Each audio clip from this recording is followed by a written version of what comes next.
Gods of Egypt is a $140 million sword and sandals fantasy epic. This is going to be great. Of course, about battling ancient Egyptian deities, Horus and Set, played by surely the two people who immediately spring to mind when you think about ancient Egyptian deities, namely Danish eye candy Nikolai Coster-Waldau and Gerard Butler. This so-called whitewashing of the story, the fact that you have mainly Caucasian Westerners playing North Africans, has attracted a fair bit of controversy, as you can imagine. Directed by Alex Proyas of I, Robot and The Crow fame. He's also not a happy man because there's been a bit of a critical backlash against the Gods of Egypt in the States, where it came out a few months ago. Came out in February. He's described critics as vultures, which is very nice. And then the box office in the States hasn't been very good either. So, all in all, the gods, ancient, Egyptian or otherwise, haven't really been smiling on this. Finally, we get to see what all the fuss is about. So here's a clip. This is Geoffrey Rush as Ra, the sun god, obviously, and the one and only Jerry B in Gods of Egypt.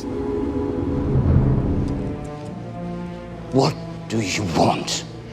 Immortality. Immortality awaits us all in the afterlife. I don't want to die. I want to live forever. Down there in the lands I conquered, my kingdom. This should be my reward. How? The only way to achieve this is unthinkable. You would unleash chaos upon creation.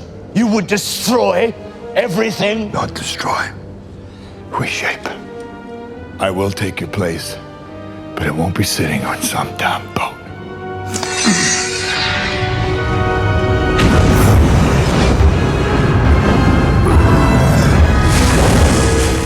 You a long time ago now, it feels, what kind of accent Gerard Butler is doing in this movie, and you said he's doing the Gerard Butler voice. That's what you meant.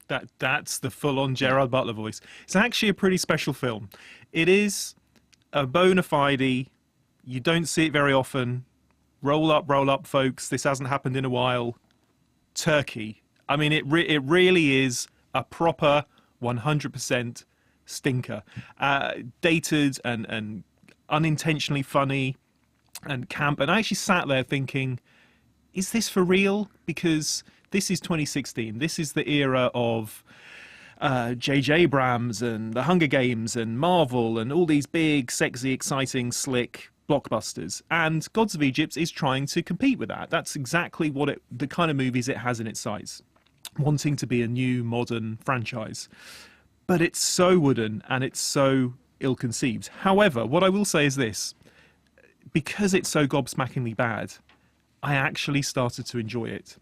Things like this don't come around very often, and in a way, that's something morbidly fascinating, because it's such a clunker, because it's such a misfire, and I don't think we've seen anything quite like this for a while. It's not often that you get to see a film that's sort of 50% 300 and 50% Carry On Cleo. I mean, it's just but bonkers. So you get like Chadwick Boseman, for example, who's sachets across the desert sands like he's RuPaul on the runway. You get Jerry Butler, who just wanders into scenes like he's turned up from an all-night lock-in at a Paisley boozer, you know. And you get well, we heard him in that clip. You get Geoffrey Rush is Ra, the sun god, who I think is channeling Alistair Sim. Oh, really? Yeah, and I think that sums it up, actually. People like Geoffrey Rush. There's a lot of good people in this, but you get the feeling they're just turning up for a bit of money, for a bit of a lark. There's a lot of hammy actors just turning up for a few minutes for a bit of fun. If this had been made 30, 40 years ago, it probably would have had Marlon Brando or Oliver Reed in it, just doing it for a bit of beer money. It's that kind of a film. Brian Brown is barely in it.